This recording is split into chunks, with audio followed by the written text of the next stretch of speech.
haddana waxaa ila taagan dadka mataanaha ayagoo magacyadooda ku kala bilaabayo horta dadkan waa ku wareeraane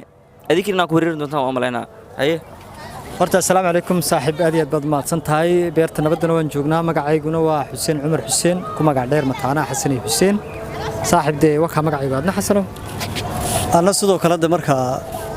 horta dhamaan daawadayaasha waa salaaminaa su'aalahan saaxiib soo bandhigtay aad baan ugu faraxsanahay halkan aan joognana waan ku faraxsanahay magacaygu waa xasan cumar xuseen mataanna ku magac dheer dad marka su'aalaha idii weydiinayo lacalla way lacalla adna lacallan ku weydiinaa asna lacallan weydiinaa marka waxa hadda magacyada ii sheegeen kii xasan kii xuseen aniga ma aqaan ma fahanteen marka waxa laakiin dadkan nagisti waxa anana nees ula bixi doono marka adoo su'aasha ku weydiinaa lacalla way xaas ayaa guursatay xaas ka aad guursatay 2 bilood ayay qabtaa uur 3 biloodna waa leedahay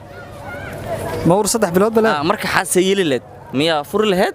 mas waa qabil lahayd adoo xalka soo noqon lahayd may horta de uurku haddaan anigu leeyahay de haddaan anigu leeyahay waan qaatay haddaan lahayn walaalkan geynaya de ilma horta su'aashaas oo ilma qof kale u leeyahay halkan geynina horta macnaha waxa taagantaa waa iska furaa aniga waan iska furaa de macnaha laba daano adiga ana horta wallahi reehaantayda de horta waxaan tan ka furaa inaan noqotan qalad waay inaan kara iduunatid waay horta bal uurka ayaa la marka hore uurka aduu uurka waxa waay nin kala lahaado mas adiga lahaaw naagta 3 bilood uur leedahay horta hadaan ka tashana gabadhaas naagtan 2 bilood qabtaan ku dhaay naagtan 2 bilood baan qabtaa 2 bilood uur baan ku soo baxay 3 bilood uurka maanan anigu lahayn ya baba qabaaba ayaa ana bala adala ma taagantay naagta 2 bilood qabtaadi 2 bilood uur meel ku yeelan karay 3 bilood uurna waa leedahay bil baa saayida waaraanagu ma leeyahay meelaha kala walato waxna waxa taageertaa naagta soo fur lahayd horta hadii ay sheegi lahayd runta xaqiiqadu siday tahay aan lahayd inaga waa gabadh walaashay oo Soomaaliyeed moogta sax waa gabadh walaashay oo kala haday arrinkaas si daacad waxay ugu sheegaysaa ya waan ku qaadan lahayd kale laakiin wax kale jiraan waa magaalada deegaan okay su'aasha kale xigtaa waxay tahay maanta tan ku dhiilahay fanaan fanka ka saar ya ka saar leed faladegan ayaa fanka saar leed in kasto ka baxay bay marka may soo kama bixin faladegan fanaan hadda ku jira fanka ka saaran ku dhaaday ku hadda imika ku jira oo wiil mise gabadh adiga wiil gabar wixii taado anu waa cid kale kama saareen faladegan baan ka saar la kaasa ugu codxun ay adigana aniguna no fanka cid ba kama saaran cid walba atiga fanka waa ku heleed cid walba soo gashay haye waxaan ku weydiiyay maanta gabdhaha fanaaniinta mid guursan ku dhaay tii guursaneed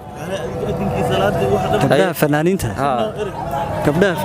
laasti waa meelaha tii dambeysay wallah ay ku cilmi ay ataan ku dhaw gabdhaha fanaaniinta mid guurso tii guursaneed oo guurka cusaleed macna wallahi tiyaan ballanaba aan guursan lahayd tiyaan marka ku heshiinaba maya gabadha maya ifaan waxaan ku dhahay gabdhaha fanaaniinta gabar guursadaan ku dhiilahay gabar magacaaw ugu shidan baad leedahay gabar magacaaw aan ku dhahay gabadhaas ayaan guursan lahay wallahi hadii aan magacaabo oo idhaahdo taabad guursan lahayd kin jaamac guursan lahayd maxaa ku dooratay kin jaamac waxaan igu dhex jiro ma ku doortay wax kugu dhex jiro hay adigana anu waxaan guursan lahaa farxiifiska qof shidan oo qurux badan weyn codnahays hay maxaa ku dooratay ku dhiilaa maxaa sheegi lahayd bismillah daynaba caadi ma farxiifiska faras kaala arag